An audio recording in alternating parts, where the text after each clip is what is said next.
स्तुति हो प्रभु की। जय मसीह भाइयों और बहनों, एक बार फिर से मैं आपके बीच आज गया हूँ और एक नए विषय के साथ।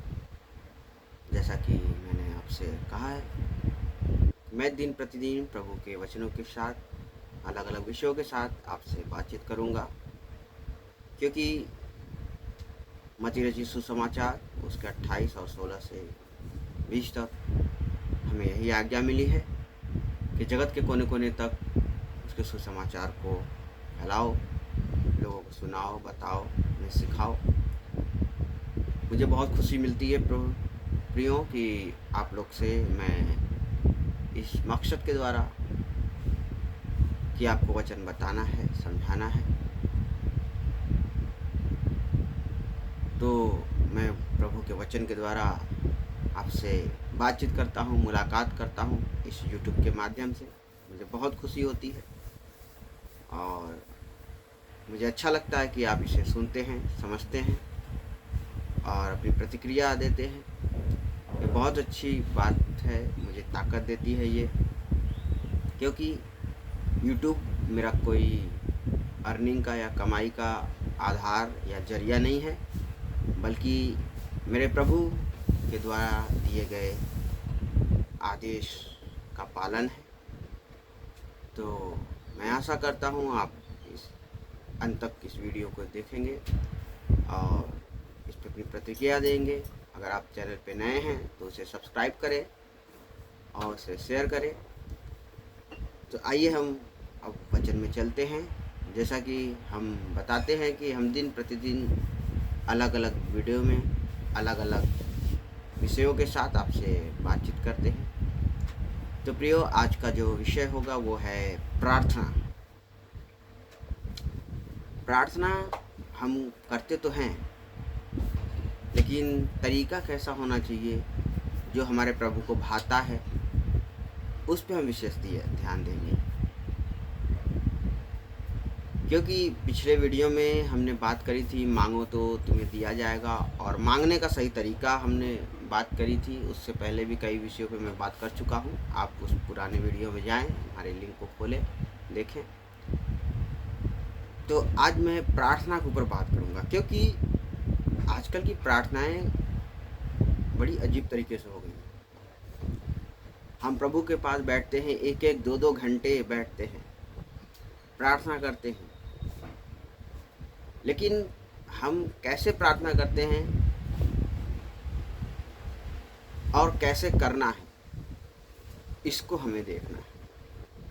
तो आइए हम वचन में चलते हैं। मत्ती रचित सुसमाचार उसके 6 अध्याय और उसके 5 पद से हम देखेंगे, और उसके बाद अलग अलग अध्यायों से, अलग अलग पुस्तकों से हम देखेंगे, उसे एक्सप्लेन करेंगे। तो प्रियो, यहाँ पर मत्ती उसका 6 और 5 ये कहता है यीशु, यहाँ स्वयं यीशु का स्टेटमेंट है, ये ध्यान दीजिएगा। ये यीशु के चेलों का नहीं है, स्वयं यीशु का स्टेटमेंट है, मत्ती रचित सुसमाचार। और यीशु ने खुद परमेश्वर पिता से प्रार्थना करने के लिए कैसे कहा। यहाँ पर कहता है कि जब तू प्रार्थना करे तो कपटियों के समान न हो।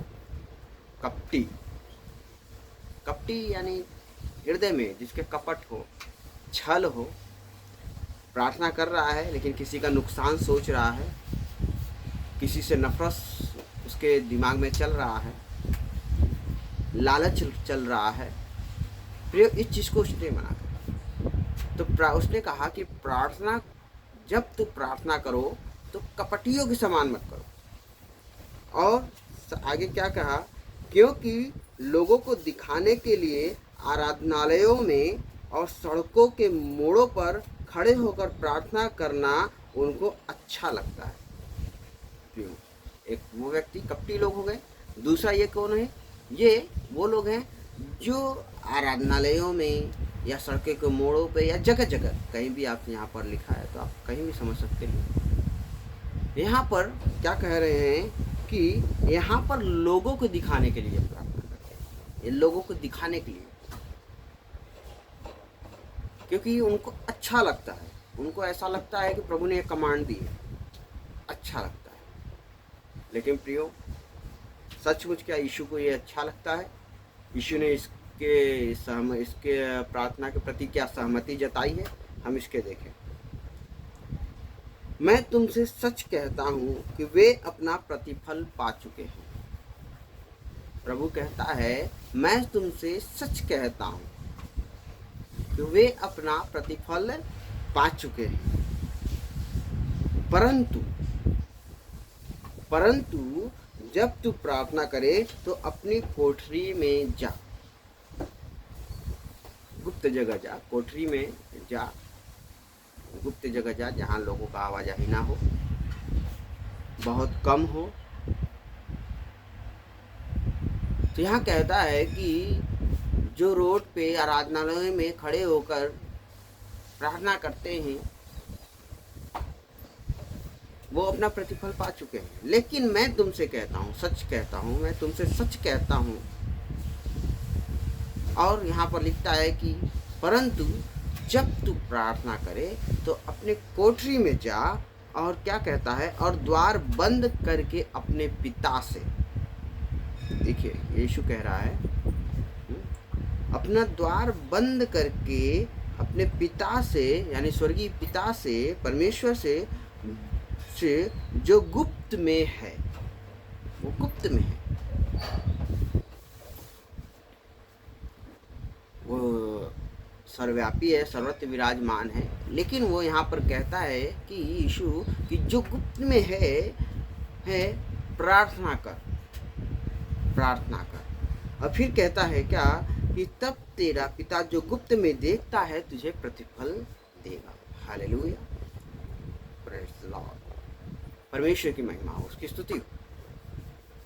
यहाँ यीशु कहता है कि हमें गुप्त कमरे में, हमें ऐसे जगह जाना है जहाँ लोगों की आवाजाही बहुत कम हो, ना के बराबर हो। हम वहाँ जाएं और गुप्त में बैठकर अपने प्रभु परमेश्वर के पीछे अपने आंसू को बहाएं, अपने हृदय को नर्म करें, दीन करें और उससे प्रार्थना करें। कपटियों के समान नहीं कि कपट हृदय में है, किसी का बुरा सोच रहे हैं, किसी के साथ छल कर कर आए हैं, किसी का नुकसान किया है। इन सब बातों के लिए प्रभु मना करता है। तेरा हृदय साफ सुथरा होना चाहिए, तेरा दिल और दिमाग एक दिशा में काम करना है, एक होना चाहिए। इस वो बात करता है, इस पे जोर करता है। हालांकि प्रार्थनाएं आप चलते फिरते भी कर सकते हैं, उठते बैठते भी कर सकते हैं, कोई मनाही नहीं है। लेकिन प्रभु का कहने का मतलब है कि जब तू प्रार्थना करे तो कपटियों के समान मत रह, चिल्ला चिल्ला के मत कर। जब तू प्रार्थना करे तो गुप्त कमरे में, बंद कमरे में, और जो गुप्त पिता परमेश्वर वहाँ पे प्रार्थना करें। क्योंकि बहुत सी अच्छी चीज़ें हैं, बहुत सी ऐसी समस्याएं होती, बातें होती हैं जो हम सार्वजनिक रूप से नहीं कर सकते हैं। हमें उसके लिए गुप्त में जाना ही पड़ता है। और वो हमारा पिता और हम एक दूसरे से जब वार्तालाप करते हैं तो वो सुनता है और उसका उत्तर देता है। और फिर आगे देखते हैं क्या कहता है कि प्रार्थना करते समय अन्य जातियों के समान बकबक न करो, क्योंकि वे समझते हैं उनके बहुत बोलने से उनकी सुनी जाएगी। देखिए प्रभु कहता है प्रार्थना करते समय अत्यधिक बकबक नहीं, घंटा 2-2 घंटा लोग प्रार्थना करते रहते हैं, वो बैठे रहते हैं। कुछ तो ऐसा है कि जो प्रार्थना करते करते सो भी जाते हैं, उनको पता भी नहीं चलता। लेकिन वो प्रभु यहाँ पर कहता है कि बकबक मत करो प्रार्थना करते समय, मतलब अधिक ज़्यादा बकबकाने, क्योंकि वो आपके हृदय को समझता है, वो बूझता है, वो जानता है आपको, क्योंकि उसने अपने हाथों से बनाया है आपको, अपनी जीवन दी है। जेनेसिस यानी उत्पत्ति की बुक को देखें तो वहाँ साफ कहता है कि मैंने अपने स्वरूप में तुम्हें बनाया, अपने जीवन का श्वास दिया है उसने। तो हमको वो क्यों नहीं समझेगा, हमारे हृदय को क्यों नहीं जानेगा वो? हम कैसे अपने आप को छुपा पाएंगे? वो तो हमारी हर एक चीज़ पे उसकी नज़र है। लेकिन फिर भी वो कहता है तुम प्रार्थना में उसे याद को रिमाइंड कराना है उसको, और जब हम रिमाइंड कराते हैं तो आध्यात्मिक बकबक करके लंबे चौड़े भाषण दे के प्रार्थना करके तो क्या वो हमारी सुनी जाएगी? यहाँ पर प्रभु कहता है कि उनको लगता है कि उनकी सुनी जाएगी, लेकिन यानी कहने का मतलब उनकी सुनी नहीं जाएगी। वो आध्यात्मिक बकबक करने से, 1-2 घंटा बैठने से उनकी सुनी नहीं जाएगी, कभी नहीं सुनी जाएगी।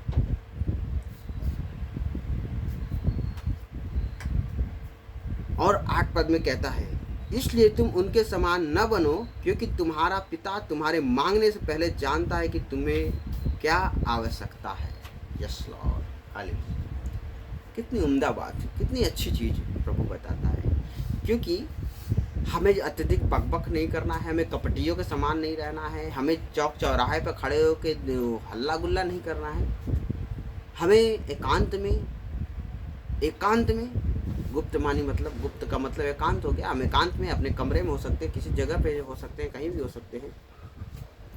और इम्पोर्टेंट बातों को अपने परमेश्वर से शेयर करना है, बातचीत करना है। प्रार्थना यानी बातचीत, एक तरीके से वार्तालाप हो गया। अपने परमेश्वर को धन्यवाद देना है, प्रभु को धन्यवाद देता है। जितनी भी चीज़ें हमें जीवन में उसने दी है, वो हर पल हर दिन का वो हमारे पास बहुत ही धन्यवाद देने का कारण होता है। लेकिन हम देते नहीं हैं। हम जब भी मुंह खोलते हैं सिर्फ अपनी अपनी बातें ही रखते हैं, अपने स्वार्थ, अपनी समस्याएं रखते हैं प्रभु के सामने। लेकिन ऐसा नहीं है, हमारे पास प्रभु को धन्यवाद देने के लिए बहुत कुछ है। हम उसे धन्यवाद दे सकते हैं और देना भी चाहिए। तो प्रभु कहता है कि बहुत लंबी चौड़ी बात सुनने का मुझे समय नहीं है, आदी नहीं हूँ मैं। क्योंकि अगर अपने इर्द गिर्द भी अगर हम किसी समाज में बैठे हैं, बहुत ज़्यादा बकबक भी करने लगेंगे तो सामने वाले का सर दर्द करने लगता है। वो कितना बोलता है, ये बहुत ज़्यादा बोलता है। आध्यात्मिक बोलने वाले लोग भी किसी को पसंद नहीं आते। जो कम बोलता है और सटीक बोलता है वो लोगों को पसंद आते हैं।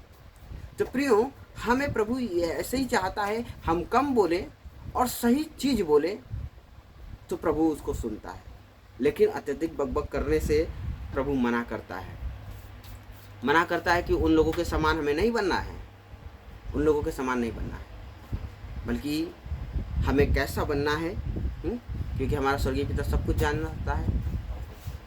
हम उसने कहा, कुछ भी तुमसे छुपा है मुझसे छुपा नहीं है, मैं तुम्हारे हर एक आवश्यकताओं को जानता हूँ।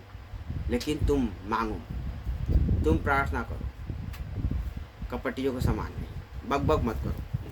और जब फिर हम आगे देखते हैं कि प्रभु मरकुस 11:25 में भी बात करता है।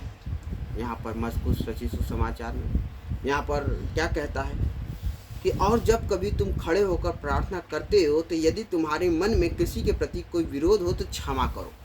देखिए, प्रार्थना करने का मेन तरीका ये कि हमने अपने हृदय से जितने भी मतलब कठोरता है, जितना विरोध है, जितनी नफरत है किसी भी क्षेत्र में किसी के प्रति भी, उसको हमें ड्रॉप करना है, छोड़ना है उसको।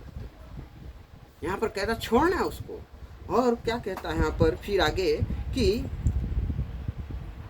किसी के प्रति कुछ विरोध हो तो क्षमा करो, इसलिए कि तुम्हारा स्वर्गीय पिता भी तुम्हारे अपराध क्षमा करे। और यदि तुम क्षमा ना करो तो तुम्हारा स्वर्गीय पिता भी जो स्वर्ग में है तुम्हारे अपराध क्षमा ना करेगा। प्रियो, इस चीज़ को हमेशा अपने जहन में, अपने हृदय में, अपने दिमाग में ये गार्ड बन के रखना है कि जब तक हम किसी के अपराध को, किसी के गुनाह को क्षमा ना करेंगे, हम हमारी अपराध गुनाह क्षमा नहीं कर सकते। लेकिन लोग क्या करते हैं, वो अपने प्रति हुए गुनाह को याद रखते हैं और जो उन्होंने किया है उसको वो भूल जाते हैं। लेकिन यही सबसे बड़ी गलती होती है। आप अपने गुनाह को याद करें, आप अपने गुनाह को याद करें कि आपने क्या किया है। और जब आप अपने गुनाहों को याद करेंगे तब प्रभु उस पर आपकी प्रार्थना सुनी जाएगी और आपके गुनाह को क्षमा करेंगे। और साथ ही आप सामने वाले के प्रति अपने हृदय को निर्मल और नम्र करें, क्योंकि प्रभु कहता है जब तक आप क्षमाशील नहीं होंगे मैं तुम्हें क्षमा नहीं कर सकता। इसलिए यहाँ पर कहता है कि जब कभी तू प्रार्थना करे, जब कभी तू प्रार्थना करे तो क्या करना है, जिसके प्रति भी हमारे मन में कुछ विरोध है, पहले क्या करना है, उनको क्षमा करना है। प्रार्थना करने से पहले अपनी जो भी है वो सुलह कर लेना है, एक दूसरे में बातचीत कर लेनी है, प्रेम बढ़ा लेना है। फिर उसके बाद आप प्रभु के समीप बैठिए, आपको अच्छा लगेगा, आपको लगेगा कि आप अंदर से कितने हल्के महसूस कर रहे हैं और प्रभु आपके जीवन में आशीष करेगा। फिर साथ ही एक जगह और देख लेंगे प्रिय, उसके बाद हम समाप्त करेंगे। और यहाँ पर देखते हैं कि क्या कहता है लूका रचित सुसमाचार, और उसके 18 और 10 से 14 में हम देखेंगे। लूका 10 से 14, 18, 10 से 14। यहाँ पर देखते हैं कि कोई दो व्यक्तियों का प्रभु दृष्टांत दे रहा है, उन्हें बता रहा है कि वो कैसे लोग हैं। एक तो उसमें चुंगी लेने वाला, टैक्स लेने वाला है, और दूसरा क्या, फरीसी यानी ऊंचे ओहदे का लोग, अच्छे सम्मानित लोग। क्योंकि उस समय में शास्त्री और फरीसी जो होते थे बहुत ही सम्मानित लोग होते थे। ये परमेश्वर से एकदम अपने आप को कहते थे कि मतलब जो भी आज्ञाएं हैं हम फॉलो करते हैं उसको, और ये बहुत प्रतिष्ठित लोग होते थे समाज में, और ये जो लोग करते थे, जो भी काम करते थे वो लोग फॉलो करते थे। तो यहाँ पर देखते हैं कि एक फरीसी और एक चुंगी लेने के लिए वाले की बात कर रहा है। यहाँ पर एक उदाहरण दे रहा है प्रभु प्रार्थना को लेकर। यहाँ पर क्या कहता है देखते हैं 10 से 14 में। यहाँ पर लिखता है कि दो मनुष्य मंदिर में प्रार्थना करने के लिए गए, एक फरीसी था, दूसरा चुंगी लेने वाला। दो मनुष्य क्या है, प्रार्थना करने गए हैं, और उसमें एक क्या है, फरीसी है, और दूसरा चुंगी लेने वाला। फिर क्या कहता है कि फरीसी खड़ा होकर अपने मन में प्रार्थना करने लगा, हे परमेश्वर, मैं तेरा धन्यवाद करता हूँ कि मैं दूसरों के सामने अंधेर करने वाला, अन्यायी और व्यभिचारी नहीं, और न चुंगी लेने वाले के समान हूँ। देखो यहाँ में एक बात बहुत ध्यान से देखना है कि मतलब कैसे वो सामने दूसरे जो बगल वाला उसको नीचा गिरा रहा है ना, अपने आप को भवाई कर रहा है। अपने लोग, हमारे यहाँ एक कहावत कही जाती है कि अपने खुद के मुंह में मिट्ठू बनते हैं, कि हम बहुत अच्छे हैं, हम बहुत परफेक्ट हैं, हम ग्रेट हैं, हम जो काम करते हो कभी गलत नहीं कर सकते हैं और ना ही करते हैं, हमारा विचार, हमारा सोचना सब कुछ सही होता है। जो हम कहते हैं वो सामने वाला कुछ भी कहे उससे कोई मतलब नहीं है, लेकिन हम जो कहते हैं वो सत्य है, वो सही है। तो ये फरीसी देखो प्रेयर क्या कर रहा है, प्रार्थना क्या कर रहा है, क्या प्रार्थना कर रहा है कि हे फरीसी, हे खड़ा होकर प्रार्थना कर, हे परमेश्वर, मैं तेरा धन्यवाद करता हूँ। ठीक है, बहुत अच्छी, यहाँ तक ठीक है, धन्यवाद करना चाहिए, ज़रूर है। क्योंकि जब कभी हम प्रार्थना में कर बैठते हैं, प्रभु का धन्यवाद नहीं करें तो, क्योंकि उसने बहुत कुछ हमको दी है, इच्छाएं तो बहुत होती हैं, लेकिन जो कुछ हमारी आवश्यकता की ज़रूरत है वो सब कुछ जानता है और देता है समय समय। तो सबसे पहले फरीसी ने क्या किया, हे परमेश्वर, मैं तेरा धन्यवाद करता हूँ। फिर अब आगे क्या करता है देखिए, यहाँ पर कहता है कि मैं दूसरे मनुष्यों के समान अंधेर करने वाला, मैं दूसरे मनुष्यों के समान, वो अपने आप को देखो परफेक्ट कह रहा है कि मैं किसी के समान अंधेर नहीं करता। जो कि प्रभु कहता है कोई भी परफेक्ट नहीं है, कोई भी धर्मी नहीं है, सब अधर्मी है, सबने पाप किया है, लेकिन परमेश्वर की अनुग्रह से क्या है, सब जीवित है। और इस पर हम बाद में बात करेंगे कभी अच्छे से।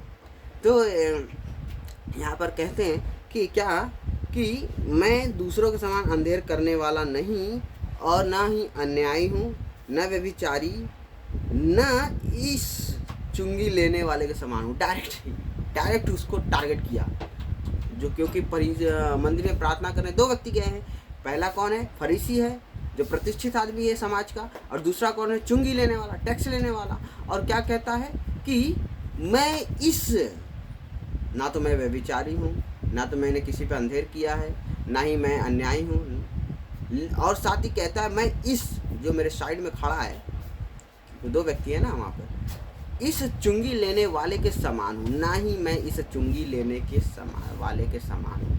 मतलब उसको गिल्टी फील करा रहा है और अपने आप को परफेक्ट बता रहा है कि तुम चुंगी लेने वाले हो, तुम्हारे पाप क्षमा नहीं किए जाएंगे, लेकिन मैं अपने प्रभु को सब कुछ बता दूंगा और मेरे पाप क्षमा किए जाएंगे। हमारी खुद की सोच, हमारी खुद के विचार इतने मतलब हावी है हम पे कि हम सोचते हैं कि हम जो कुछ कहते हैं, जो करते हैं, वही परफेक्ट, वही सही है, हमने जैसे अभी बताया। लेकिन ऐसा नहीं है। ऐसा हमें सोचना ही हमारी भूल होती है, हमारी गलत फहमी है कि हम ऐसा सोचते हैं, क्योंकि प्रभु हर एक कामों का डिसाइड करने वाला वो है और हम खुद से डिसीजन ले लेते हैं। ऐसा नहीं है। हर व्यक्ति गलतियां करता है, लेकिन प्रभु का अनुग्रह है कि उन्हें क्षमा प्राप्ति होती है। तो प्रियो, देखते हैं अब ये फरीसी की प्रार्थना होगी। अब चुंगी लेने वाला क्या प्रार्थना कर रहा है, उसकी भी बातें सुन लेते हैं। यहाँ पे क्या कह रहा है, क्या कहता है 12 में, सॉरी 13 में, कि 12 में भी देख लेंगे। यहाँ लिखता है कि मैं सप्ताह में 2 बार उपवास रखता हूँ और मैं अपनी सब कमाई का 10वांश देता हूँ।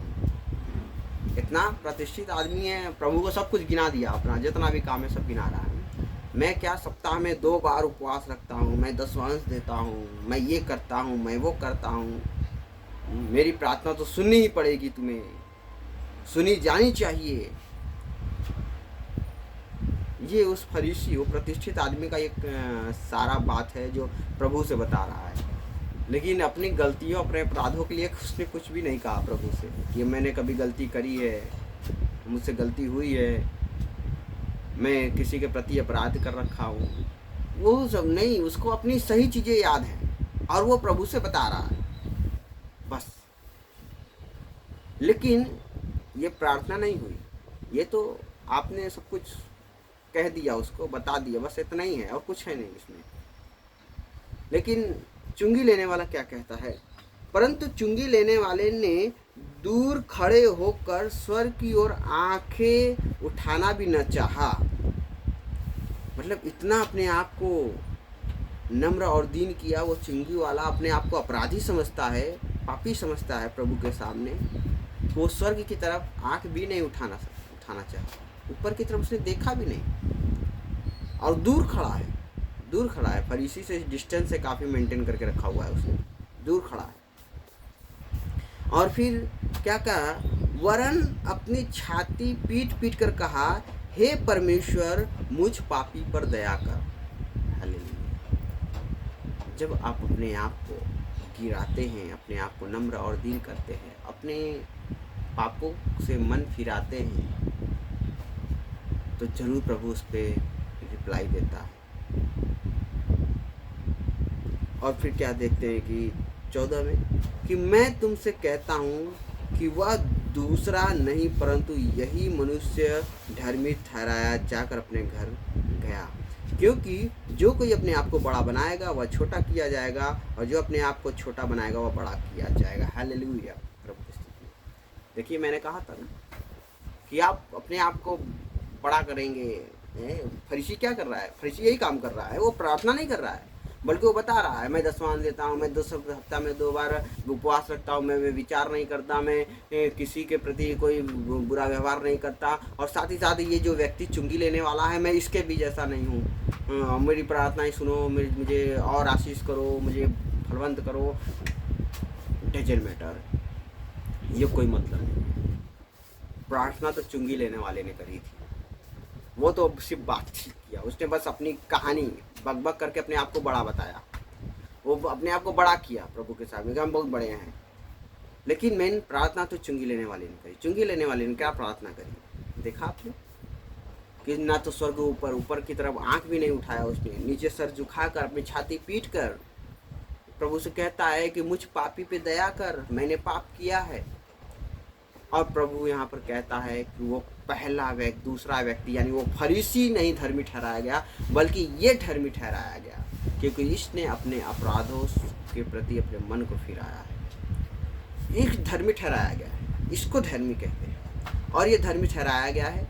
और साथ में उसने कहा कि जितने भी अपने आप को बड़ा बनाएंगे उनको छोटा कर दिया जाएगा, और जितने अपने आप को डाउनफॉल करेंगे, जितने आपको नम्र देंगे, दिन करेंगे। गिराने का मतलब ये नहीं कि अपने आप को चढ़कर बिल्डिंग से कूद जाएं, ऐसा नहीं है। ये समझ, अपने आप को आत्मिक रूप से जितना नम्र और दिन करेंगे।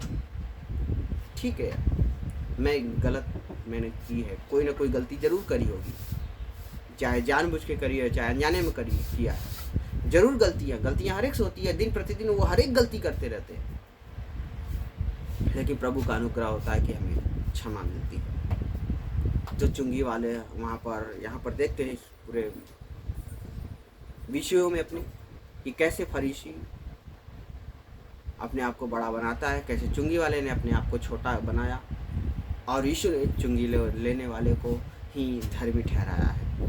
उसको कहा कि ये अपने पाप से मन फिराया, जिस प्रकार से जक्कई ने किया था ना, याद है आपको? जक्कई ने भी जब प्रभु उसके घर में आया था, वो भी टैक्स लेने वाला था, चुंगी लेने वाला था, और उसने सब कुछ अपने जीवन को बदल कर और जिसका जितना लिया था सब कुछ वापस दे दिया, उसका दुगना तिगुना चीज़ 4 गुना वापस कर दिया और प्रभु के पीछे हो लिया, प्रभु की महिमा करने लगा। और उसने प्रण किया अब मैं किसी का टैक्स नहीं लूँगा, मैं चुंगी नहीं लूँगा, खत्म, छोड़ दूँगा, और करूँगा जो भी काम ईमानदारी से करूँगा, ईमानदारी से करूँगा।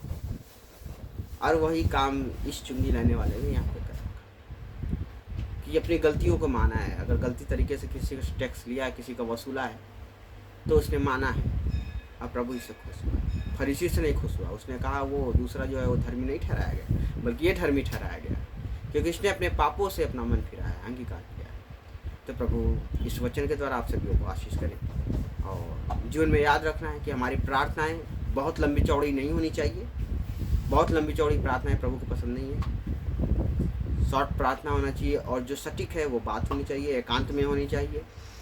गली चौराहे नुक्कड़ पे खड़े होकर आप बक करेंगे तो प्रार्थनाएं सुनी नहीं जाएंगी। और साथ ही साथ विशेष ध्यान देना है कि अपने आप को बड़ा नहीं बनाना है, कभी भी प्रार्थना में अपने आप को बड़ा नहीं बनाना है, मतलब कि अपनी वाहवाही नहीं करनी है। खुद से वाहवाही करेंगे तो वो प्रभु को पसंद नहीं है, बल्कि अपने आप जानते हैं कि कहीं ना कहीं हमने जाने अनजाने में ज़रूर गलतियाँ कर रखी होगी, और प्रभु से क्षमा मांगना है, प्रभु उस पर आशीष करेगा। तो इस वचन के द्वारा प्रभु आप सभी को बहुत ऐसा आशीष करें, और आशा करते हैं कि आप स्वस्थ होंगे, मस्त होंगे, और यही हम कामना भी करते हैं प्रभु से। आप जहाँ कहीं भी रहें, प्रभु आपको आशीषित करें, परमपिता परमेश्वर के प्रेम में बने रहें, पवित्र आत्मा की सहभागिता में रहें, और प्रभु के राज्य में आगे बढ़ते रहें।